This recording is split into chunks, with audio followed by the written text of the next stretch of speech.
10 punti che rispondono a un unico principio: rendere le chiese dei luoghi sicuri, pur conservando la loro bellezza e integrità. Li ha sintetizzati così la Conferenza Episcopale del Triveneto, consulta dei beni culturali ed edilizia, attraverso il documento redatto dall'architetto Don Gianmatteo Caputo, incaricato regionale per i beni culturali e l'edilizia di culto. Ciò che mi è stato chiesto come incaricato regionale per i beni culturali era di offrire delle indicazioni semplici per i parroci. Una nota che il sacerdote veneziano ha inviato su incarico del vescovo delegato per i beni culturali, Monsignor Renato Marangoni, vescovo della diocesi di Belluno-Feltre.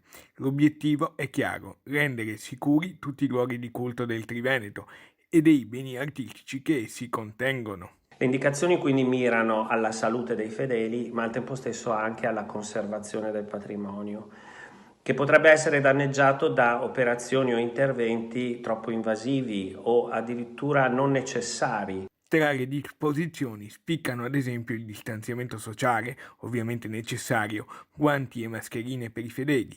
Ci si asterrà dalla raccolta delle offerte e dallo scambio della pace. Ma, ricorda Don Gianmatteo, nei luoghi di culto è necessaria l'igienizzazione ben curata e costante, non la sanificazione con interventi a volte fin troppo invasivi.